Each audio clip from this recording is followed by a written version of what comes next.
রজব মাসের ২৬ তারিখ বিকেল বেলায় রসুল আকরম সাল্লাল্লাহু আলাইহি ওয়াসাল্লামের কাছে আসছেন হযরতে জিবরাইল আলাইহিস সালাম। আসি বললেন, ইয়া রাসূলুল্লাহ সাল্লাল্লাহু আলাইহি ওয়াসাল্লাম, আমাকে আল্লাহ পাক পাঠাইছে আপনার কাছে আপনারে একটা সংবাদ দেওয়ার জন্য। সংবাদটা হলো, মক্কা শরীফের কাফেররা গোপন বৈঠকে সিদ্ধান্ত করছে আজকের রাত্রে তারা আপনাকে হত্যা করবে। নাউজুবিল্লাহ সবাই বলেন না।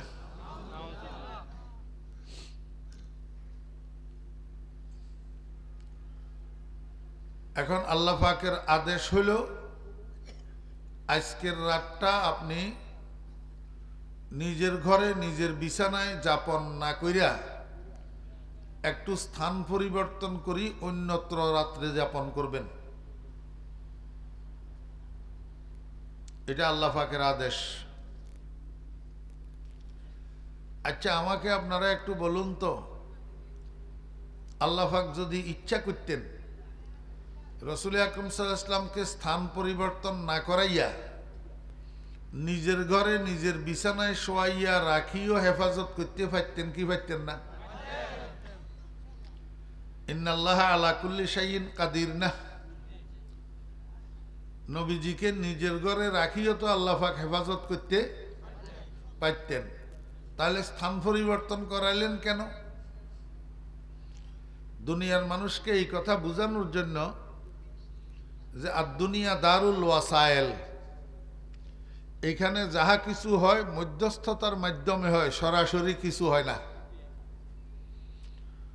আপনার চাউলের দরকার, আপনি জমিনে রোয়া রোপণ করতে হবে,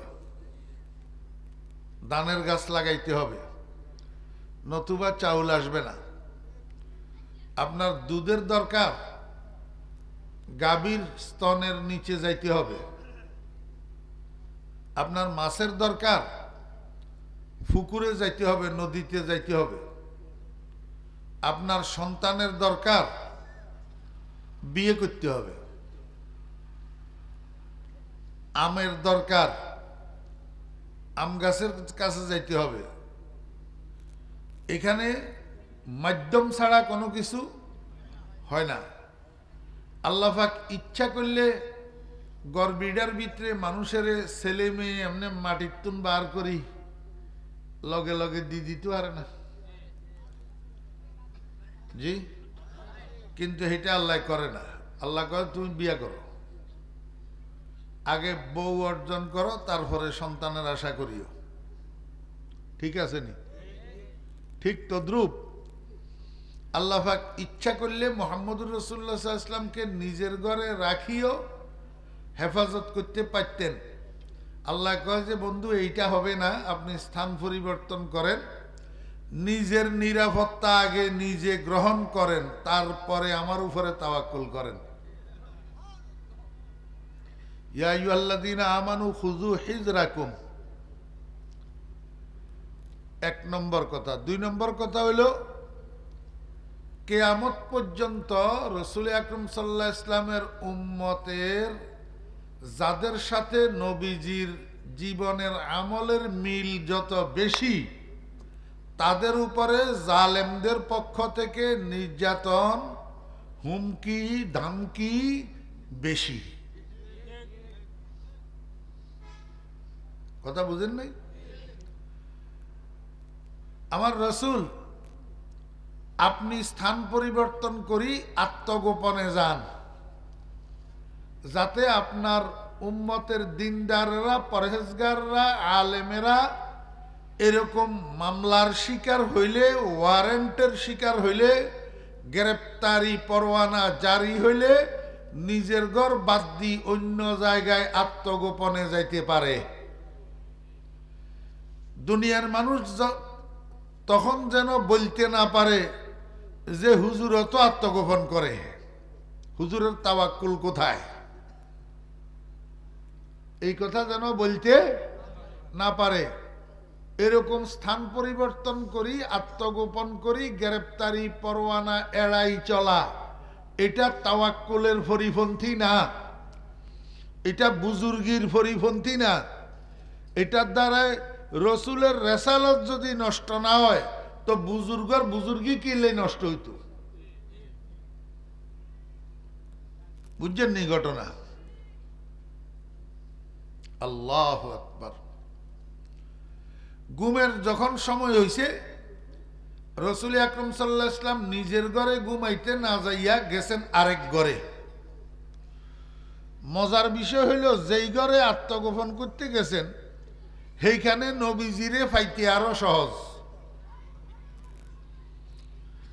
খানায়ে কাবার থেকে, বাইতুল্লাহ শরীফ থেকে রসুল আকরাম সাল্লাল্লাহু আলাইহি ওয়াসাল্লামের ঘরটা উত্তর পশ্চিম কোণে একটু দূরে আছে, কিন্তু যেই ঘরে নবীজি শুইতে গেছেন এই ঘরটা খানায়ে কাবার থেকে একদম নিকটে।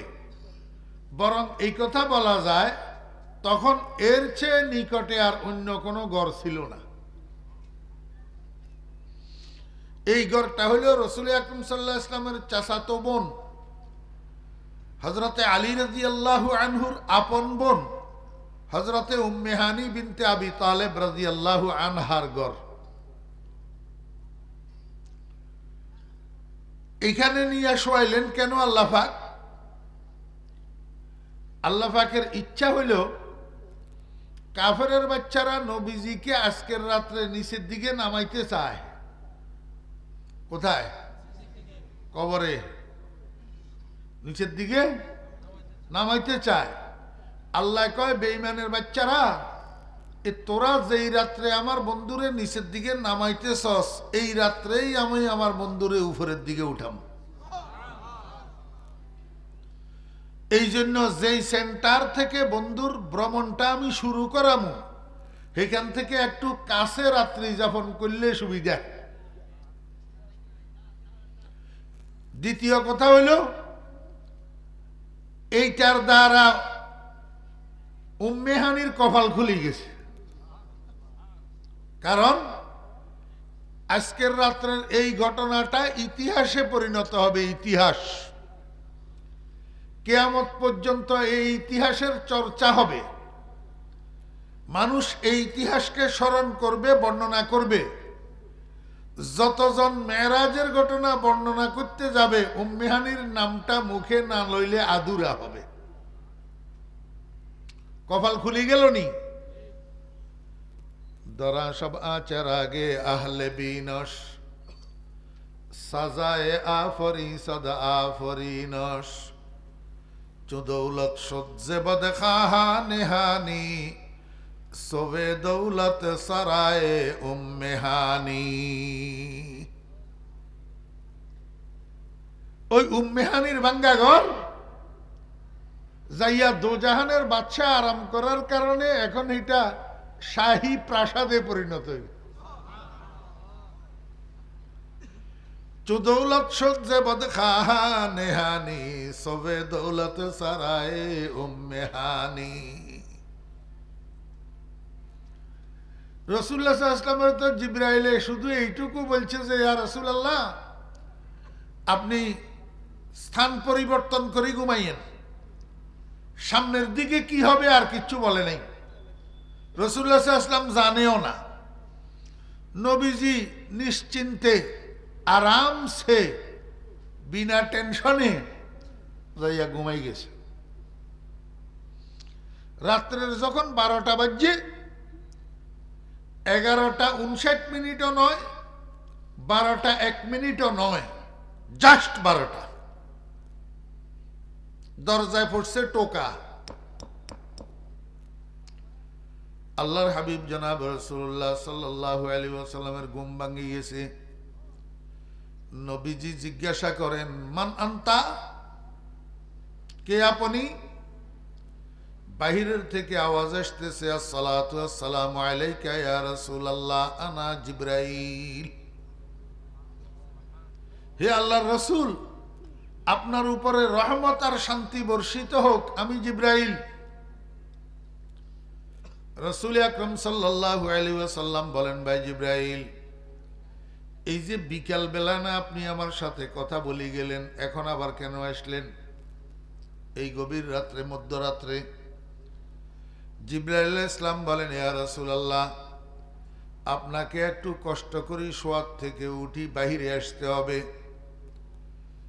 রাসূল আকরাম সাল্লাল্লাহু আলাইহি ওয়াসাল্লাম খুব ভালো করেই জানে জিবরাইলের নিজের থেকে কিছু বলার ক্ষমতা, ওয়ামা ইয়ানতিকু আনিল হাওয়া ইন হুয়া ইল্লা ওয়াহয়ুন ইউহা। রাসূল আকরাম সাল্লাল্লাহু আলাইহি ওয়াসাল্লাম বাদ্য বালকের মতো ঘুম থেকে উঠি দরজা খুলি বাইরে আসছেন। জিবরাইল আলাইহিস সালাম কয়, ইয়া রাসূলুল্লাহ, আপনাকে একটু আমার সাথে আসতে হবে। এই কথা বলি জিবরাইল আগে আগে হাঁটা শুরু করছেন। নবীজি জিবরাইলকে অনুসরণ করে হাঁটা শুরু করছেন। যাইতে যাইতে জিবরাইল রাসূল আকরাম সাল্লাল্লাহু আলাইহি ওয়াসাল্লামকে নিয়ে কোথায় গেলেন?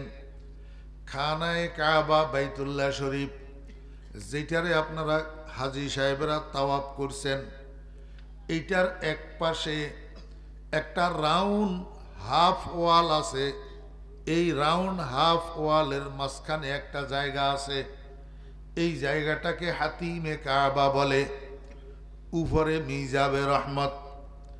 জিবরাইল আলাইহিস সালাম নবীজিকে নিয়ে হাতিমে কাবার মধ্যে ঢুকছেন। নবীজি সেখানে ঢুকিতে অবাক হইয়া রইছে, কি ব্যাপার? এখানে আরো মানুষ আছে, কতগুলা ফেরেশতা, কতগুলা কি ফেরেশতা মানুষের ছবি ধরি দাঁড়ায় রইছে। একজনের হাতের মধ্যে স্বর্ণের একটা ডিশ। কিসের? স্বর্ণের। এই ডিশের মধ্যে পানি ভর্তি। কেউ কেউ বলেন জমজমের পানি, আর কেউ কেউ বলেন হাউজে কাউসার। পাশে একটা বাহন দাঁড়ানো আছে, একটা সাওয়ারি, দুধের থেকে বেশি সাদা। এই গলা থেকে উপরের দিক মানুষের মতো, চেহারা মানুষের মতো, আর পিছনের দিক, শরীরের পিছনের দিক চতুষ্পদ জন্তুর মতো। ঠ্যাং সাইরান। ঠ্যাং কয়টা? 4টা। আমার ভাইরা, দোস্ত আবাব, এমন এক বাহন, এমন এক বাহনের গতি, চোখে যে দূর দেখে এ দূরের মধ্যে এক কদম দে। রাসূল আকরাম সাল্লাল্লাহু আলাইহি ওয়াসাল্লাম কয়, ভাই জিবরাইল, আপনি আমাকে এখানে কেন নিয়ে আসলেন? এগুলা কিসের আয়োজন? জিবরাইলে কয়, ইয়া রাসূলুল্লাহ, আপনাকে একটু চিত হইয়া শুইয়া যাইতে হবে। সঙ্গে সঙ্গে নবীজি আর দেরি করলেন না, চিত হইয়া শুইয়া গেলেন। জিবরাইল নিজের শাহাদাত আঙ্গুলের দ্বারা রাসূল আকরাম সাল্লাল্লাহু আলাইহি ওয়াসাল্লামের এই গলার শুরু থেকে নাভি পর্যন্ত আঙ্গুল দিয়ে একটা আঁক টানলেন। আঙ্গুল দিয়ে একটা কি টানলেন? আঁক টানলেন, একটা রেখা টানলেন। এই আঙ্গুলের টান এইটাই কি কাজ করছে জানেননি? আমার বেহরা দোস্ত আবাব, হসপিটালের মধ্যে মানুষের যে ওপেন হার্ট সার্জারি হয়, বুক ব্যাগ গারে কাড়ি এলায়, এইখানে একটা চাকু ব্যবহার করে। এই চাকু দিয়া টানলে মানুষের বুকটা সম্পূর্ণ কাটি 2 ভাগ হয়ে যায়। জিবরাইল তার শাহাদাত আঙ্গুলটাকে ব্যবহার করছে চাকু হিসাবে। যখন গলার শুরু থেকে নাভি পর্যন্ত আঁক টানছে, আঁক টানার সাথে সাথে নবীজির সিনা মোবারক মাঝখান দিয়া কাটিয়া 2 ভাগ হইয়া গেছে। এই কাজটাকে হাদিসের ভাষায় শক্কে সদর বলা হয়। শক্কে সদর। আমার ভাইয়েরা, open heart surgery, open heart surgery. জিবরাইল আলাইহিস সালাম নবীজির সিনা মোবারকের বাম পাশে হাত ঢুকাইয়া দিছে। হাত ঢুকাই রাসূল আকরাম সাল্লাল্লাহু আলাইহি ওয়াসাল্লামের হাতটাকে বাইর করিয়ে আনছেন, নবীজির কলব মোবারকটাকে বাইর করিয়ে আনছেন, আনি ওই স্বর্ণের তস্তরির মধ্যে রাখছেন। নিজের হাতে কসলাইয়া নবীজির হাতটাকে ধুইছেন। ধুইয়া সুন্দর করি আবার নিজের হাতে উঠাইয়া নবীজির হাত মোবারককে নবীজির সিনার বাম পাশে রিপ্লেস করে দিয়েছেন। আগের জায়গায় রিপ্লেস করি এইবার 2 দিক থেকে নবীজির সিনা মোবারককে এমনি একটা চাপ দিয়েছেন। এই চাপ দেওয়ার সাথে সাথে সরকার দো আলম জনাব রাসূলুল্লাহ সাল্লাল্লাহু আলাইহি ওয়াসাল্লামের সিনা মোবারক 1 সেকেন্ডের মধ্যে আগের মতো জোড়া লাগিয়ে গেছে। বর্তমান স্বাস্থ্য বিজ্ঞানে একটা সার্জারি আছে, কসমেটিক সার্জারি, সিলাই ছাড়া অপারেশন। আমার ভাইরা, এই কসমেটিক সার্জারিটাকে আবিষ্কার করা হয়েছে মুহাম্মদুর রাসূলুল্লাহ সাল্লাল্লাহু আলাইহি ওয়াসাল্লামের শক্কে সদরের উপরে গবেষণা কইরা। জিবরাইল আলাইহিস সালাম কয়, ইয়া রাসূলুল্লাহ, এইবার কষ্ট করে উঠে দাঁড়ান। নবীজি আমার উঠে দাঁড়াইছেন। জিবরাইল কয়, ইয়া রাসূলুল্লাহ, এই বাহনটা আপনার জন্য, আপনাকে এক জায়গায় যাইতে হবে, এই বাহনটার উপরে, সাওয়ারিটার উপরে উঠে বসুন। রসুল আকরাম সাল্লাল্লাহু আলাইহি ওয়াসাল্লাম বোরাকের কাছে গেছেন। বোরাকের ফিটের উপরে উঠার জন্য মাত্র এইম লইছেন। এই টাইমে বোরাক নড়ি চড়ি উঠছে, গড়িমসি করে উঠছে, যার দরুন নবীজি আর বোরাকের ফিটে উঠতে পারলেন না।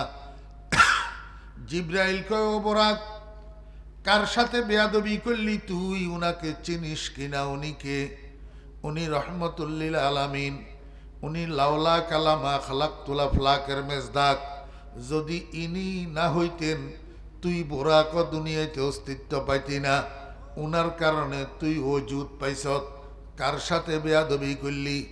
আমার বেরা দোস্ত আহবাব, বোরাক বলে জিবরাইলের সাথে কথা কয়।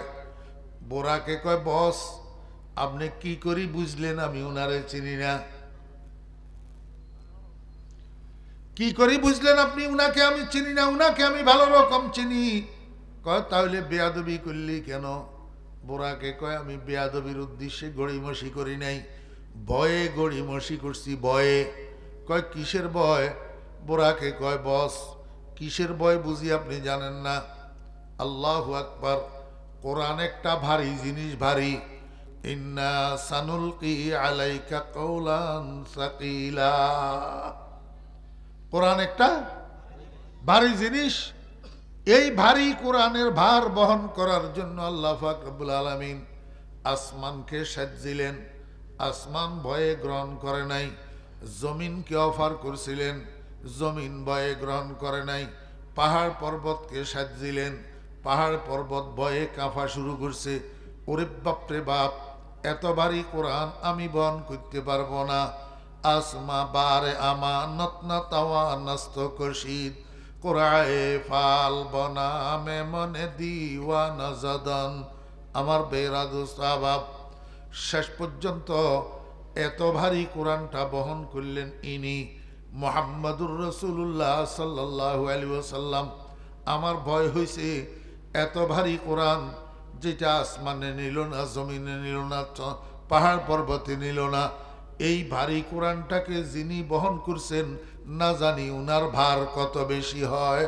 আমার তো ভয় হয়েছে উনি আমার পিঠের উপরে উঠে বসলে আমার অস্তিত্ব ঠিক থাকে কিনা, না আমি মাটির সাথে মিশে যাই। বোরাকে কয়, ইয়া রাসূলুল্লাহ সাল্লাল্লাহু আলাইহি ওয়াসাল্লাম, আমি পিঠ নিচু করে দিলাম, আপনি মেহরবানি করে আমার পিঠে উঠি বসুন। রসুল আকরাম সাল্লাল্লাহু আলাইহি ওয়াসাল্লাম বোরাকের পিঠে উঠি বসছেন।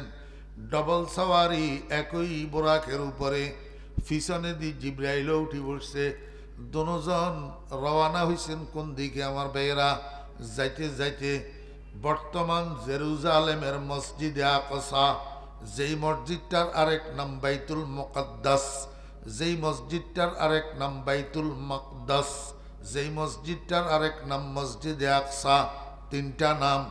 এই মসজিদটা পৃথিবীর ইতিহাসের সর্বদ্বিতীয় মসজিদ। এইটা নির্মাণ করছেন হজরতে দাউদ আলাইহিস সালামের বেটা হাফতে ইকলিমের বাদশাহ। এই পৃথিবীতে জ্ঞান ও বিজ্ঞানের উদ্ভাবক, জ্ঞান ও বিজ্ঞানের আবির্ভাবক, জ্ঞান ও বিজ্ঞানের আবিষ্কারক হজরতে সুলাইমান আলাইহিস সালাতু ওয়াস সালাম এই মসজিদের নির্মাতা। আমার বেরাদু সাহাব, বাইতুল মুকাদ্দাস মসজিদের সামনে যাইয়া বোরাক পৌঁছাইছে। জিবরাইল আলাইহিস সালাম বোরাকের থেকে নামছেন, নবীজিকে নামাইছেন। এইবার বোরাকিটারে মসজিদের সামনে একটা ফিলারের লগে বাঁধছেন। বান্দি জিবরাইল আলাইহিস সালাম রসুল আকরাম সাল্লাল্লাহু আলাইহি ওয়াসাল্লামকে লইয়া মসজিদে আকসার ভিতরে ঢুকছেন। ভিতরে ঢুকি নবীজি অবাক হইয়া গেলেন। আল্লাহু আকবার, এইটা কি ব্যাপার? ও ভাই জিব্রাইল, আপনি আমারে কোথায় নিয়ে আসলেন? এখানে এত মানুষ কেন? সবাই আবার দণ্ডায়মান, সবাই আবার কাতার সোজা করা, বিষয়টা তো বুঝলাম না। জিব্রাইল আলাইহিস সালাম কয়, ইয়া রাসূলুল্লাহ, চিনলেন না বুঝি? এটা মসজিদে আকসা, এক সময়কার আপনার কিবলা, এক সময়কার আবলা আপনার কিবলা। এই মসজিদে আকসার দিকে ফিরি তো আপনি নামাজ পড়ছেন, কিন্তু মসজিদে আকসা দেখেন নাই, এইটা সেই মসজিদে আকসা। আর ইনাদেরকে যাদেরকে দেখতেছেন, ইনারা সবাই আপনার পূর্বের নবী রসুলগণ, ১.৫ লক্ষ নবী রসুল, সবাই দণ্ডায়মান, কাতার সোজা করা, এই জন্য যে উনারা আপনার পিছনে ২ রাকাত নামাজ পড়বে। সামনে ইমামতির মুসল্লাটা আপনার জন্য খালি অপেক্ষা করতেছে। কষ্ট করি আপনি ইমামতির মুসল্লায় যান, ২ রাকাত নামাজের ইমামতি করেন। আমার ভাইরা, দোস্ত আহবাব, ১.৫ লক্ষ নবী রসুলকে পিছনে লইয়া মুক্তাদি বানাইয়া ইমামুল আম্বিয়া ওয়াল মুরসালিন ২ রাকাত নামাজের ইমামতি করছেন। দরা মসজিদ ইমামে আম্বিয়া বুদ, দরা মসজিদ ইমামে আম্বিয়া বুদ, সফে পেশি নিয়ারা পেশাওয়া বুদ, খুদা দর সরওয়ারা সরদারি অশদাদ, জেখাইলে আম্বিয়া সালারি অশদাদ। আল্লাহু আকবার। ও বেরা দোস্ত আহবাব, রসুল আকরম সাল্লাল্লাহু আলাইহি ওয়াসাল্লামের ভ্রমণটা শুরু হইল কন্তুন, মক্কা শরীফের মসজিদে হারাম থেকে। সুবহানাল্লাযী আসরা বিআবদিহি লাইলাম মিনাল মসজিদিল হারাম ইলাল মসজিদিল আকসা। ভ্রমণটা শুরু হইল কন্তুন, মক্কা শরীফের মসজিদে হারাম থেকে। শেষ হবে কোথায়? লামকান। কোথায়? লামকান। বায়া স্টফিজের নাম হইল সিদরাতুল মুনতাহা। বায়া স্টফিজ, সিদরাতুল মুনতাহা। এখন মক্কা শরীফ থেকে সিদরাতুল মুনতাহা সোজা সুইসের মতো সোজা উপরে, সুইসের মতো সোজা উপরে। আমার ভাইরা, দোস্ত আহবাব, এই সিদরাতুল মুনতাহার মধ্যে একটা মসজিদ আছে। মসজিদটার নাম বাইতুল মামুর, ফেরেশতাদের ইবাদতখানা। সেই মসজিদের মধ্যে ৫ ওয়াক্ত নামাজের জামাত হয়, আর আজানটা হয় মদিনা শরীফের মসজিদে নববীর আজানের সাথে। এখন প্রশ্ন হইল, আল্লাহ পাক আল্লাহর বন্ধুরে নিবেন তো সিদরাতুল মুনতাহা, তো সেটা তো মক্কা শরীফ থেকে সোজা উপরে। মক্কা শরীফ থেকে যদি নবীজিকে উপরের দিকে উঠাইতেন, তাহলে ভ্রমণটা আরো শর্ট হইত, ভ্রমণটা আরো শর্ট হইত। আমার ভাইয়েরা, এখন জেরুজালেমের মসজিদে আকসা দিয়া ঘুরাই নেওয়ার দ্বারা ভ্রমণটা লম্বা হইয়া গেল। কেন নবীজিকে সোজা উঠাইলেন না, জেরুজালেম দিয়া ঘুরাইয়া নিলেন? আল্লাহ কয়, ও বন্ধু, সফরটা ৩ রকম আছে। একটা হইল স্থল সফর, আরেকটা হইল জলপথের সফর, আরেকটা হইল আকাশপথের সফর। ৩টা ভ্রমণ আছে। আমরা যে রাস্তা দিয়ে সফর করি, এটা স্থলপথের সফর। জাহাজে করি সফর করি, স্টিমার, পানি, স্পিড বোট, জলপথের সফর। আরেকটা হইল আল্লাহু আকবার, হেলিকপ্টার, বিমানের সফর, আকাশপথের সফর। এখন মুহাম্মদুর রাসূলুল্লাহ সাল্লাল্লাহু আলাইহি ওয়াসাল্লামকে আল্লাহ পাক যেই সফর করাবেন, এটা ক্রিটিক্যাল সফর, কঠিন সফর। স্থলপথের সফরের থেকে, পানির সফরের থেকে আকাশপথের সফরটা একটু ক্রিটিক্যাল। আল্লাহ কয়, বন্ধু, এই কঠিন সফরটা সহজ হওয়ার জন্য আপনি আমার কাছে একটু সাহায্য চাইবেন। কি মাধ্যমে সাহায্য চাইবেন? ইয়া আইয়ুহাল্লাযীনা আমানুস্তাঈনু বিস-সাবরি ওয়াস-সালাহ। আপনার থেকে আপনার উম্মতে শিখবে। আপনার উম্মত যখন বিপদে পড়বে, মুসিবতে পড়বে, অভাবে পড়বে, রোগে শোকে পড়বে, জালেমের জুলুমের শিকার হবে, তখন আপনার উম্মতের করণীয় কি হবে? আপনার উম্মত সবর করবে আর সালাতুল হাজত পড়বে। এই দুইটা জিনিসের মাধ্যমে আমার কাছে সাহায্য প্রার্থনা করবে। মানুষের দরজায় দরজায় ঘুরবে না, আমার কাছে সাহায্য চাইবে। সালাতুল হাজত পড়ি, আমি আল্লাহ যত হাজত সব পূরণ করে দেব, যত রোগ সব ভালো করে দেব, যত অভাব সব দূর করে দেব, যত জালেমের জুলুম নির্যাতনের থেকে আমি আল্লাহ হেফাজত করব। শুধু লাগবে মাধ্যম 2 রাকাত সালাতুল হাজত। আমার বেরা দোস্ত আবাব, আমরা তো এমন জমানার নামের মুসলমান, এমন জমানার নামের মুসলমান, কিছু আলেম ওলামা আর মাদ্রাসার ছাত্র ছাড়া আর কিছু দিনদার মুসলমান যারা অথবা তবলিগের সংস্পর্শ পাইছে, ওনারা ছাড়া আর বাকি হাজার হাজার মুসলমান সমাজে যারা সালাতুল হাজত কি জিনিস জানে না। সালাতুল হাজত কি জিনিস জানে না। আমার বেয়েরা দোস্ত আবাব, মুরব্বিয়ানে কেরাম, ও যুবক বেয়েরা, আজকের এই মাহফিল থেকে কি নিয়ে যাইবে? একটা ডোজ নিয়ে যাও, একটা ডোজ। মনে রাখবা, জীবনের জন্য, মরণ পর্যন্তর জন্য। মানুষের সারাটা জীবন একরকম যায় না। আর দুনিয়া কুল্লুহা মুতাগায়্যিরাতুন, এই পৃথিবী পরিবর্তনশীল। নদীরও তো কয়দিন এই পার ভাঙ্গে ওই পার গড়ে, আবার কয়দিন ওই পার ভাঙ্গে আবার এই পার গড়ে। দুনিয়ার ভিতরে একটা মানুষের সময় সারা জীবন একরকম যায় না। কদিন সুস্থ, কদিন অসুস্থ, কদিন ধনী, কদিন গরিব। আল্লাহু আকবার। এইভাবে মানুষের হায়াতটা কাটে।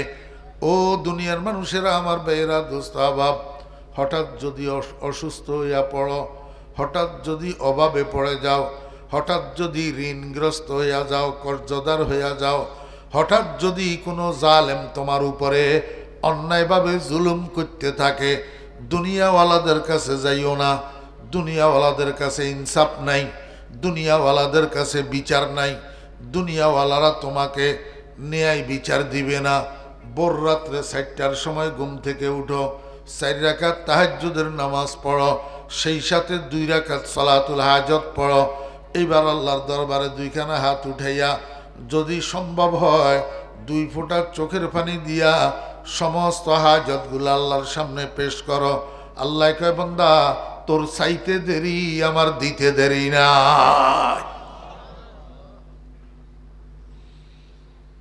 সালাতুল হাজত। রাসূল আকরাম সাল্লাল্লাহু আলাইহি ওয়াসাল্লামের সাহাবীদের অবস্থা এমন ছিল, স্যান্ডেলের ফিতা ছিঁড়ে গেছে, এইটা একটা মুসিবত। আল্লাহু আকবার। সালাতুল হাজত। খড়মের বইলা ভাঙ্গি গেছে, খড়মের বইলা। আপনারা মুরব্বীরা চিনবেন, এখন তো হলা আইনে খড়মও চিন্তনো, বইলাও চিন্তনো। খড়মের বইলা ভাঙ্গি গেছে। সাহাবায়ে কেরাম আল্লাহু আকবার, 2 রাকাত সালাতুল হাজত। যত সমস্যা, যত প্রয়োজন, যত হাজত সাহাবায়ে কেরাম সমাধান করতেন সালাতুল হাজত দিয়া। কি দিয়া? এই একটা সবক আজকের মাহফিলের থেকে নেন না।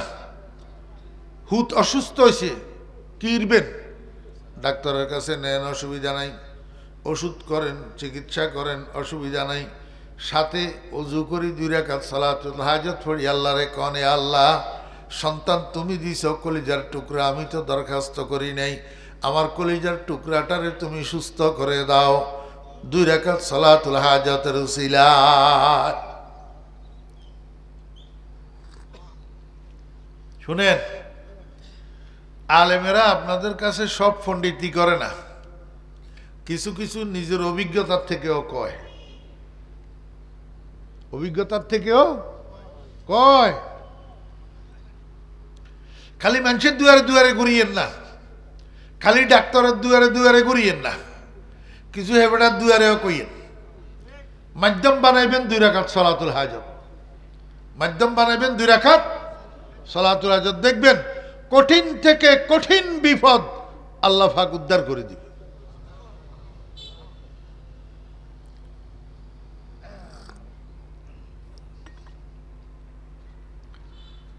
আল্লাহ পাক রব্বুল আলামিন বন্ধুরে কয়, বন্ধু আপনি যে উপরের দিকে যাবেন সফরটা যেন সহজ হয়, এই জন্য 2 রাকাত সালাতুল হাজত পড়তে হবে। কিন্তু পড়বেন যে একা পড়বেন না, জামাতের সাথে পড়বেন। এখন জামাতের সাথে আপনার মুক্তাদি কারা হবে?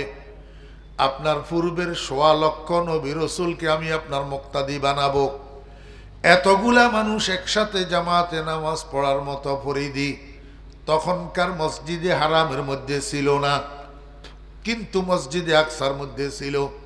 এই জন্য আল্লাহ পাক রব্বুল আলামিন বন্ধুরে জামাতে নামাজ পড়াইবেন লাই ওই মক্কা শরীফ থেকে লইয়া গেছেন জেরুজালেম মসজিদে আকসায়। এখন আমার প্রশ্ন,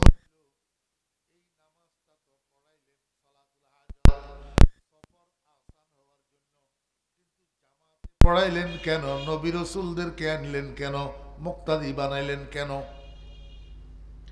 আমার ভাইয়েরা, দোস্তাবাব, নবী রাসূলদের ইমাম বানাইয়া, নবী রাসূলদেরকে মুক্তাদি বানাইয়া আল্লাহ পাক দুনিয়ার মানুষকে একটা মেসেজ দিতে চায়। ও দুনিয়ার মানুষ, তোমরা দেখো আমার বন্ধু মুহাম্মদুর রাসূলুল্লাহ সাল্লাল্লাহু আলাইহি ওয়াসাল্লাম 1.25 লক্ষ নবী রাসূলের শেষে দুনিয়াতে এসেছে, কিন্তু মর্যাদার দিক থেকে, সম্মানের দিক থেকে আমার বন্ধুর মর্যাদার সম্মান সবার থেকে বেশি, সবার থেকে বেশি। এই কথাটা সাব্যস্ত করার জন্য বন্ধুরে ইমামুল আম্বিয়া ওয়াল মুরসালিন বানাইলাম, নবী রাসূলদের ইমাম বানাইলাম। রব্বুল আলামিন কয়, বান্দা ইমামতিটাকে আমি নবীজির সম্মান সাব্যস্ত করার জন্য সিলেক্ট করলাম কেন? আরো তো বহুত পেশা আছে দুনিয়াতে, একটা দিয়ে আমার বন্ধুর সম্মান বাড়াইয়া দিতাম, ইমামতি দিয়া বাড়াইলাম কেন? ও দুনিয়ার মানুষ, তোমরারে আরেকটা মেসেজ দেওয়ার জন্য।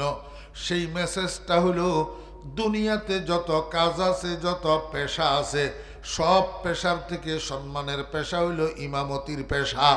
আর তোমাদের সমাজে যত মানুষ বাস করে সবচেয়ে সম্মানী মানুষ হলো মসজিদের ইমাম।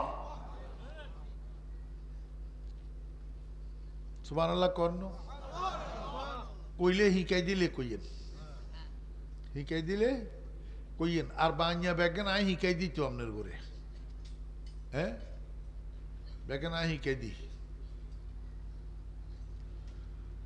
আস্তাগফিরুল্লাহ। দুনিয়ার মধ্যে যত কাজ আছে, যত পেশা আছে, সবচেয়ে সম্মানের পেশা কিসের পেশা? ইমামতির পেশা। সমাজের মধ্যে যত মানুষ বাস করে, এই প্রেসিডেন্ট, প্রধানমন্ত্রী, MP, chairman, member, DC, SP, সচিব, 3 বাহিনীর প্রধান, পুলিশের প্রধান, যত মানুষ সমাজে বাস করে, ডাক্তার, ব্যারিস্টার, ইঞ্জিনিয়ার, উকিল, যত মানুষ সমাজে বাস করে, খোদার কসম সবচেয়ে সম্মানের মানুষ হইল মসজিদের ইমাম। মসজিদের আমাদের সমাজে এক শ্রেণীর মানুষ আছে তথাকথিত হায়ার এডুকেটেড, উচ্চ শিক্ষিত। এতেরা কিন্তু কথা এটা মানতে তৈয়ার নাই। এতেরগো খেয়াল হইল যে কয় কি আরে মোল্লায়, মোল্লা সামান্য আরবি লেখাপড়া করছে, আর আমি হইলাম একটা উচ্চ শিক্ষিত, MBA করা, BBA করা, অনার্স করা, মাস্টার্স করা, LLB করা, LLM করা, বারেট ল করা, ইঞ্জিনিয়ারিং করা, CA করা। মোল্লা বলে সমাজের সবচেয়ে সম্মানী। আমি বুঝি সম্মানী ন, আমি কই তুই গোড়ার ডিমর সম্মানী ন, মোল্লা সম্মানী, মসজিদের ইমাম সম্মানী। কিল্লে কইতে আর নি। আল্লাহু আকবার। জ্ঞান 2 রকম আছে, একটা হলো পার্থিব জগতের জ্ঞান আর একটা পরজগতের জ্ঞান। পার্থিব জগতের জ্ঞানের প্রয়োজন অস্থায়ী, পরজগতের জ্ঞানের প্রয়োজন চিরস্থায়ী। কারণ পার্থিব জগৎ অস্থায়ী, পার্থিব জগতের জ্ঞানের প্রয়োজনও অস্থায়ী। অদুস্ত বাদ যে দুগুণ লবণ সেই হিসাবে লইব, বাদ যে দুগুণ লবণ এই হিসাবে লইব। প্লেটের মধ্যে বাদ যেই পরিমাণে আছে, লবণ যদি সেই পরিমাণের থেকে বেশি লওয়া হয়, বাতে গুনার খাওয়া যায় না, বাতে গুনার খাওয়া যায় না। দুনিয়া অস্থায়ী, দুনিয়ার জ্ঞান অস্থায়ী, তুমি এইটা ফাঁস করছো, এইটা ফাঁস করছো, ওইটা ফাঁস করছো, কিন্তু এটা কাজে লাগবে কদিন?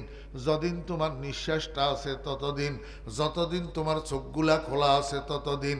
আস্তে আস্তে যখন চোখটা বন্ধ হইয়া যাব, নিঃশ্বাসটা বন্ধ হইয়া যাব, তখন তোমার এই দুনিয়ার সার্টিফিকেট আর দুনিয়ার জ্ঞান কোনো কাজে আসবে না। আমরা বহুত দেখছি জেলা জজ, ডিস্ট্রিক্ট জজ, যার পদবারে জেলা থরথর করে কাঁপে, রিটায়ার্ড করার পরে দেখছি অনেক সময় আমার ভাইয়েরা পাগল হইয়া যায়, আবুল তাবুল কথা কয়। ঘরের মানুষ সব জজ সাহেবের কারণে বিরক্ত, নিয়া বৃদ্ধাশ্রমে রাখিয়েছে।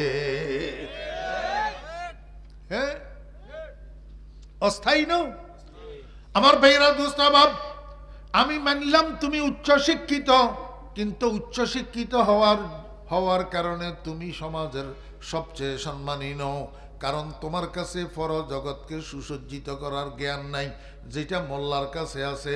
তুমি অনেক অনেক ডিগ্রি অর্জন করছো, কিন্তু কুলহু আল্লাহর ডিগ্রিটা অর্জন করতে পারো না। কুলহু আল্লাহটা শুদ্ধ করি তুমি পড়তে পারো না। আলহামদুলিল্লাহ রাব্বিল আলামিন শুদ্ধ করি পড়তে পারো না।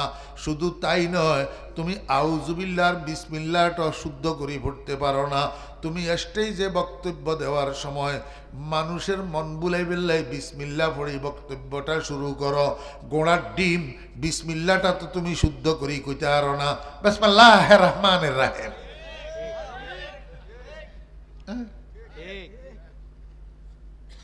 আমার ভাইয়েরা, দোস্ত আহবাব, বাপ মরি গেছে তোমার, তুমি বাপেরে মাটি দিবে লেগেছো, বাপেরে দাফন করার জন্য গেছো, মুর্দারে কবরে না মানি দোয়াটা তুমি শুদ্ধ করি জানো না। বিসমিল্লাহি ওয়া আলা মিল্লাতি রাসূলুল্লাহ কইছে নি? কথা কয় না। বাপের কবরে মাটি দিবের সময় ইজ্ঞা দোয়া আছে, তুই হতভাগা সন্তান, দুনিয়ার ডিগ্রি ব্যাজ্ঞান অর্জন করছ, কবরে মাটি দিবে দোয়া গাও তো শুদ্ধ করি ভারস না। মিনহা খালাকনাকুম ওয়া ফিহা নাইদুকুম ওয়া মিনহা নাখরিজুকুম তারাতান উখরা। বেয়াদব। ওয়াজ মাহফিলের ভিতরে হেতে বক্তব্য দিবে দিছে, হেতে হেডে ওয়াজ শুরু করে দিছে, হেডে হেতে পণ্ডিতি জাড়ের হেডে হেডে ওয়াজ শুরু করে দিছে। কবরে মুদ্রা নাবাইবের দোয়া কর, আর কবরে মাটি দিবে দোয়া কর, হেতে হেডে মানুষের হুনার। হ্যাঁ, একটাও শুদ্ধ নাই, একটাও কি নাই, শুদ্ধ নাই। হই লাগা কইছে বিসমিল্লাহি ওয়া আলা মিল্লাতি রাসূলুল্লাহ, হরগা কয় মিনহা খালাকনাকুম ওয়া ফিহা নাইদুকুম। এটা বেয়াদব আইছে।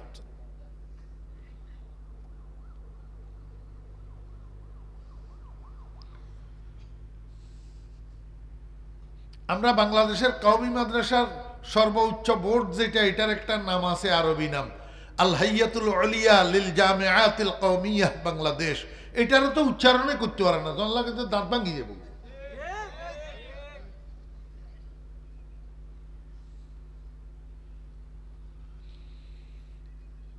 আমার বেয়েরা, দোস্ত আহবাব, কেউ মানলে মানলো, না মানলে নাই, তাতে আল্লাহর কিছু আসে আর যায় না। আল্লাহ পাক রব্বুল আলামিন বন্ধুরে বাইতুল মুকাদ্দাস লই যাই, ১৬ লক্ষ নবী রাসূলের ইমামতি করাইছে, ১৬ লক্ষ নবী রাসূলের ইমামতি করাইছে। এই কথা বোঝানোর জন্য, ও দুনিয়ার মানুষেরা, ইমামতির চেয়ে সম্মানের পেশা আর কিছু নাই, ইমামের চেয়ে সম্মানী মানুষ আর দুনিয়াতে নাই। তুই মানলে কি সাতা আর ন মানলে কি সাতা। এই জন্য আমি হাত জোড় করে বলবো মুসলমান ভাইরা, এই মনোযোগ আছে নি? মনে কষ্ট নিবেন নে কোন? কেউর গারদ্দি হইলে, কেউর গারদ্দি হইলে মনে কষ্ট নিবেন নি কোন? আমার ভাইরা, দোস্ত আহবাব, মনে কষ্ট নিলে আর কি ক্ষতি, আপনার কি লাভ? আর আপনি শুদ্ধ হয়ে গেলে না আপনার লাভ? শুদ্ধ হয়ে গেলে আপনার, যদি মসজিদ কমিটির সভাপতি হন, যদি মসজিদ কমিটির সেক্রেটারি হন, যদি মসজিদ কমিটির কোষাধ্যক্ষ হন, যদি মসজিদ কমিটির মেম্বার হন, এবারে তো আপনি মনে করলেন যে আপনি বিরাট তাল গাছ একটা হয়ে গেছেন, বট গাছ একটা হয়ে গেছেন। এবারে মসজিদে ঢুকি মুসল্লির লগে তাফালিং, ইমাম মুয়াজ্জিনের লগে গরু ছাগলের মতো ব্যবহার। ঠিক না বে ঠিক? দোস্ত, এমন সভাপতিগিরি আর সেক্রেটারি গিজির যদি করেন, কিয়ামতের ময়দানে এই সভাপতিগিরি আর সেক্রেটারিগিরি আপনার মুখের উপরে মারা হবে। মসজিদ কমিটির সভাপতি আর মসজিদ কমিটির সেক্রেটারি মানি, মসজিদ কমিটির কোষাধ্যক্ষ আর মসজিদ কমিটির মেম্বার মানি মসজিদের খাদেম। মসজিদের কি? মসজিদ কমিটির সভাপতি হয়েছেন নিজেরে খাদেম মনে করবেন, মসজিদ কমিটির সেক্রেটারি হয়েছেন নিজেরে খাদেম মনে করবেন, নিজেরে সর্বে সর্বা মনে করিয়েন না। মসজিদে সর্বে সর্বা হইল মসজিদের ইমাম, ইমামের মাথার উপর দিয়ে টক্কি কথা কইয়েন না, ইমামের তুচ্ছ তাচ্ছিলের সাথে ব্যবহার করিয়েন না। আমার ভাইরা, হেতে হাত তুললে আপনি হাত তোলেন, হাতে নিচের মই নামলে আপনি নিচের মই নামেন, হাতে উর্মুই উঠলে আপনি উর্মুই উঠেন। সে আপনি এত তাফালিঙা হইলে হাতের আগে একখানা উড়ি চান না? হ্যাঁ, আপনি এত তাফালিঙ্গালা হইলে হাতের আগে একখানা আপনি উড়ি চান না, আর না হইলে একবেলা হাতের স্কিনারে থুই আপনি যান না সামনে, হারবেন না তো তাফালিং করেন কা? আমার বেহরা দোস্ত আবাব, খবরদার খবরদার, ইমাম সর্বসম্মানী, ইমামের উপরে সম্মানী আর মানুষ নাই, ইমামতির উপরে আর পেশা নাই। এই জন্যই তো মুহাম্মদুর রাসূলুল্লাহ সাল্লাল্লাহু আলাইহি ইসলামকে আল্লাহ পাক সর্বসম্মানী বুঝানোর জন্য, সর্বশ্রেষ্ঠ সম্মানী বুঝানোর জন্য ১৬ লক্ষ নবী রাসূলের ইমাম বানাইছেন, ইমামুল আম্বিয়া ওয়াল মুরসালিন বানাইছেন। বুঝছেন না? বুঝেন না? আমার ভাইয়েরা, দোস্ত আহবাব, যখন ২ রাকাত নামাজের ইমামতি করি, নামাজ পড়াইলেন, জিবরাইল আলাইহিস সালাম নবীজির লইয়া এবার মসজিদের বাইরে আসছে। বাইরে আসি দেখে বাইরে একটা সিংহাসন আছে, সিংহাসন লিফটের মতো। আমার ভাইয়েরা, দোস্ত আহবাব, জিবরাইল আলাইহিস সালাম কয়, ইয়া রাসূলুল্লাহ, এটার উপরে উঠি একটু দাঁড়ান। জিবরাইল পিছনে রাসূলুল্লাহ সাল্লাল্লাহু আলাইহি ওয়াসাল্লামের লগে উঠি দাঁড়াইছে। দুজন যখন লিফটের উপরে উঠি দাঁড়াইছে, জিবরাইলে কয়, ও লিফট, ও লিফট উপরের দিকে উঠতে থাক, বিইজনিল্লাহ, আল্লাহর হুকুমে। আল্লাহর দুজনের লইয়া লিফট এটা উপরের দিকে উঠা শুরু করছে। আমার ভাইয়েরা, দোস্ত আহবাব, যাইতে যাইতে যাইতে যাইতে মধ্য আকর্ষণ অতিক্রম করি, চন্দ্র, সূর্য, গ্রহ, নক্ষত্র, তারকারাজি সব কিছু অতিক্রম করি। মাঝখানে কিছু সাইন্টিফিক আলোচনা আছে, কিন্তু সময়ের অভাবে আজকে করা যান না। রাসূল আকরাম সাল্লাল্লাহু আলাইহি ওয়াসাল্লাম কিন্তু সূর্য অতিক্রম করে গেছে উর্বে। কি অতিক্রম করছে? সূর্য। ওমা, সূর্য কেমনে অতিক্রম করলো? ইয়া তো গরম, ইয়া কি কেচ্চা গরম। পৃথিবী থেকে ৯,৩০,০০,০০০ মাইল উপরে হেবেড়া, তারপরেও গ্রীষ্মকালে আধা ঘন্টার লাই কারেন্ট চলে গেলে, পাঙ্খা না থাকলে গরমে আমরা অস্থির হইয়া যাই, ফিটের মধ্যে ঠোসা ফুটি যায়। আমার ভাইরা, দোস্ত আহবাব, গ্রীষ্মকালের গরম যখন ৪১-৪০ ডিগ্রি পর্যন্ত পৌঁছায়, কুত্তা হুদ্দা খালিতে আমি জিব্বা বার করি, পানিতে জিব্বার ডুবাই রাখে। হ্যাঁ, এত গরমের গরম। কিন্তু গরমে গেন ছাড়ের কন্তুন ৯,৩০,০০,০০০ মাইল উপরে তুন। যদি ৯,৩০,০০,০০০ মাইল উপরে তুন নিচে এত গরম হয়, তো সূর্য ইয়ার কাছে গেলে কি অবস্থা হইব? আমার ভাইয়েরা, মোমবাতি জ্বললে পতঙ্গ মোমবাতির আগুনের উপরে যখন উড়ি পড়ে, জ্বলি নিশ্চিহ্ন হইয়া যায়, সালিও তো তালেশ করেই পাওয়া যায় না। ওরে সূর্যের কাছে যদি কোনো সৃষ্টি যায়, এরকম জলি পতঙ্গর মতো নিশ্চিহ্ন হইয়া যাইব, সালিয়ত তো এই হওয়া যাইত না। ঠিক না বে? ঠিক। তো রাসূল আকরাম সাল্লাল্লাহু আলাইহি ওয়াসাল্লাম কেন গেল? জ্বলে না, জ্বলি গেলে হিরিয়াই তো আইতনি। তো রাসূলুল্লাহ সাল্লাল্লাহু আলাইহি ওয়াসাল্লাম হিরিয়া আইসেনি, তাহলে জ্বলল না কা? নবীজি সূর্য ইয়া অতিক্রম করল কেনে? অন সূর্য যদি পৃথিবীর সমান্য হইতো, কইতাম যে জিবরাইলে বুঝি রাসূল আকরাম সাল্লাল্লাহু আলাইহি ওয়াসাল্লামের লই ওই পৃথিবীর কিনারে গেছে গই, সূর্যরে কিনারে দিয়ে অতিক্রম করে গেছে। হ্যাঁ, যদি পৃথিবীর সমান্য হইতো। অন বৈজ্ঞানিকেরা কয় সূর্য বলে পৃথিবীর তুন বলে ১৩ লক্ষ গুণ বড়। ক লক্ষ? ১ গুণ ২ গুণ ন, ১ গুণ ২ গুণ বড় ন। গ্লাসিয়া ছোট পানির বোতল ইয়া বড়, কয় গুণ বড়? 2 গুণও তো না। আচ্ছা ধরলাম 2 গুণ বড়, কন 2 গুণ বড়। তো 2 গুণ বড় ইয়ারে উর্মই নিলে কিনার হাওয়াজার, নিচের মই নিলে কিনার হাওয়াজার।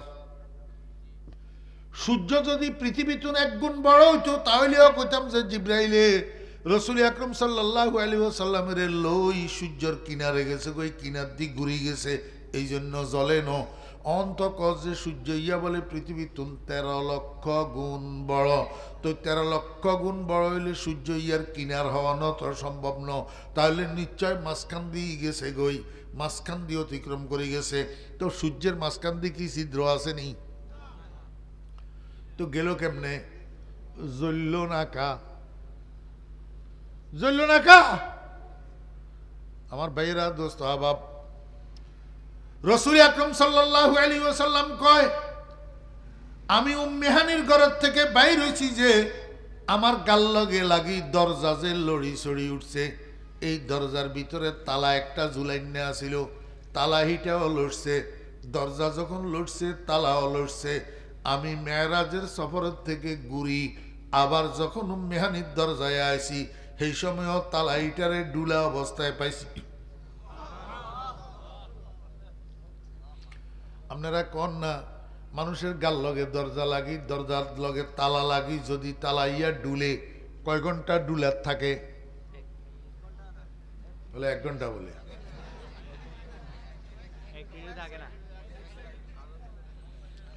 ওজন্য তালা ইয়া লোয়ানো তো ইয়া ডুললে ক সেকেন্ড ডুলা থাকে?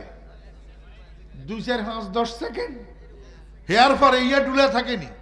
তো রাসূলুল্লাহ সাল্লাল্লাহু আলাইহি ওয়াসাল্লাম তো মক্কা শরীফ থেকে বাইতুল মুকাদ্দাস গেলেন, সেইখান থেকে 7 আসমান গেলেন, সেইখান থেকে সিদরাতুল মুনতাহা গেলেন, সেইখান থেকে লামকান গেলেন, সেইখান থেকে জান্নাত ভ্রমণে গেলেন, জাহান্নাম ভ্রমণে গেলেন, আবার উপরের থেকে বাইতুল মুকাদ্দাস আইলেন। আইবের সময় আবার 2 রাকাত নামাজ হচ্ছে সালাতুল শুকর। আবার বোরাকে উঠি দুজন মক্কা শরীফ আইসে এক মসজিদে হারামে, সেইখান থেকে পায়ে হাঁটি গেছেন উম্মে হানির দরজায়। এখনো বলে তালাহিয়া ডুলের। ঘটনা কি? তালাহিয়া এতক্ষণ ডুলে কা, এতক্ষণ ডুলে কা। আমার বেয়েরা দোস্ত আবাব, এতক্ষণ ন রসুল আকরম সাল্লাল্লাহু আলাইহি ওয়াসাল্লাম উম্মে হানির ঘরে তুন বাইর হইছে যে আবার উম্মে হানির ঘরে ঢুকানোর জন্য 1 সেকেন্ডও খরচ হয় না। যেই 12টা বাজে বাইর হইছে সেই 12টা বাজে ঢুকছে, 12টা 1 মিনিট হয় না। 12টা 1 মিনিট হয় নাই। কেন হয় নাই আমার ভাইয়েরা দোস্ত আবাব? এই যে ঘড়ির কাঁটা সামনের দিকে ঘুরে, সময় যে বাড়ে। 11টা বাজলো, 11টা 5, 11টা 10, 11টা 30, 11টা 50, সামনের দিকে সময় বাড়ে কেমনে জানেননি? সূর্যের ভ্রমণের কারণে। সূর্য এটা পৃথিবীর যেই জায়গা থেকে উদয় লাভ করছে সারা পৃথিবী ঘুরি আবার আগের জায়গা তাইতে 24 ঘন্টা সময় লাগে। কয় ঘন্টা সময় লাগে? 24 ঘন্টা সময় লাগে। উদয়ের স্থান থেকে আবার উদয়ের স্থানে আসা পর্যন্ত এই সময়টাকে 24 দিয়া ভাগ করা হয়েছে। এক এক ভাগের মধ্যে 60টা মিনিট আছে। আমার ভাইয়েরা প্রত্যেকটা মিনিটকে আবার 60 ভাগ করা হয়েছে। প্রতি ভাগের একটা সেকেন্ড কয়, প্রতি সেকেন্ডের আবার 60 ভাগ করা হয়েছে, প্রতি ভাগের একটা ফল কয়। আমার ভাইয়েরা এইভাবে সূর্যের পরিভ্রমণের সাথে আল্লাহু আকবার দুনিয়ার ঘড়িগুলার টাইমের সম্পর্ক। সূর্য সামনের দিকে যত আগায় তত ঘড়ির টাইম বাড়ে, ঘড়ির টাইম বাড়ে। কারণ এই সূর্যের পরিভ্রমণটা 24 ভাগে ভাগ করা, প্রতি ভাগের নাম একটা ঘন্টা, প্রতি ভাগের নাম একটা ঘন্টা। আমার ভাইরা দোস্ত আবাব, আল্লাহ পাক কি ইচ্ছে করতে নারবেননি? প্রধানমন্ত্রীর গাড়ির বহর যখন আসতে লাগে, ট্রাফিককে কি করে? ট্রাফিককে এমনি করি খাওয়াই থাকে, এই খবরদার যাতে যেডি আস সেডি খাওয়াই থাক, লুটতি ছুটতি তিনো পথচারীরা রোড ক্রস করতে আইতানো, গাড়ি রোড ক্রস করতে আইতানো, যাতারা হকাররা রাস্তায় আড়ি আড়ি বেস খবরদার বেচা কিনা করতে কেন মোট কথা যে যেভাবে আছো যেখানে আছো সেইখানে নিষ্ক্রিয় হইয়া দাঁড়াই থাকো প্রধানমন্ত্রীর গাড়ির বহর যাওয়া পর্যন্ত সব স্টপ ঠিক নেই আল্লাহ পাক রব্বুল আলামিন কি কয় এমরোজে শাহে শাহ মেহমা শোদস্তে মারা এমরোজে শাহে শাহ মেহমা শোদস্তে মারা জিবরিল বা মালায়েক দরবা শোদস্তে মারা রফতে চুবার আরশে বরি গুফতে খুদা এ নাজনি নজদম বিয়া মুশতাক দিদারে তুম আমার বেরা দোস্ত আবাব আল্লাহ পাক রব্বুল আলামিন কয় ও সাত আসমানের ফেরেশতারা ও সাত আসমানের ফেরেশতারা দুনিয়াতে যারা ব্রহ্মমান ফেরেশতা আছো তারা আসমান জমিনের মাঝখানে আমার যত সৃষ্টি আছো চন্দ্র সূর্য গ্রহ নক্ষত্র ব্রহ্মমান তারকা এক কথায় যে যেখানে আছো সবাই নিষ্ক্রিয় হইয়া দাঁড়াইয়া থাকো আমার বন্ধু আসতেছে আমার আরশের মেহমান হইয়া আসতেছে আমার বন্ধু আবার নিজের বাসভবনের সামনে ফিরি না যাওয়া পর্যন্ত তোমাদের সকলের ক্রিয়াকর্ম সব বন্ধ যাতে যেভাবে আছো সেভাবে নিষ্ক্রিয় হইয়া দাঁড়াইয়া থাকো এমরোজে শাহে শাহ মেহমা শোদস্তে মারা জিবরিল বা মালায়েক দরবাশ দস্তে মারা সূর্যের পরিভ্রমণের বন্ধ করে দিছে চন্দ্রের পরিভ্রমণ বন্ধ করে দিছে সূর্যের ক্রিয়া বন্ধ করে দিছে চন্দ্রের ক্রিয়া বন্ধ করে দিছে সূর্যের ভিতরে যেই তাপ ছিল পৃথিবীর তাপ দেওয়ার যেই যোগ্যতা স্বভাব তার কাছে ছিল আল্লাহ পাক এটা উঠাইয়া নিছে এখন সূর্য আর আগের সূর্য নাই সূর্য শীতল হইয়া গেছে চন্দ্রের ভিতরে যে কিরণা ছিল এটারে আল্লাহ পাক উঠাইয়া নিছে এখন চন্দ্র খালি থালায় কেন রয়েছে গ্লাসের থালা কিছু নাই আমার বেহরা দোস্ত আবাব এইবারে বুঝি থাকলে কর না সূর্যের ক্রিয়া যখন নাই নিষ্ক্রিয় হইয়া গেছে এখন সূর্য এটা গরম না ঠান্ডা এই ঠান্ডা সূর্য অতিক্রম করতে মুহাম্মদুর রাসূলুল্লাহ সাল্লাল্লাহু আলাইহি ওয়াসাল্লামের পশম একটা গরম হইবনি ও বেয়েরা দোস্ত আবাব সূর্যের ভ্রমণ যখন বন্ধ হইয়া রয়েছে গতি বন্ধ হইয়া রয়েছে ঘড়ির কাঁটা এনে ঘন্টার গা মিনিটের গা সেকেন্ডের গা তিনও গা 12টার উপরে আই অত্তরই জমা হয়ে রয়েছে সামনের দিকে আর হাঁটে না সামনের দিকে আর হাঁটে না রাসূল আকরাম সাল্লাল্লাহু আলাইহি ওয়াসাল্লাম উম্মে হানির ঘরের দরজার ভিতরে যখন আবার ঢুকছে তখন আবার ঘড়ির কাঁটা চালু হয়েছে আমার বেয়েরা দোস্ত আবাব এই 12টা বাজে বাইর হয়েছে আবার 12টা বাজে ঢুকছে নবীজি ঘরে ঢুকার পরে আবার 12টা 1 মিনিট হয়েছে তামাশা দেখছেন নি এবারে বুঝছেন নি সূর্য কেমনে অতিক্রম করলো নবীজি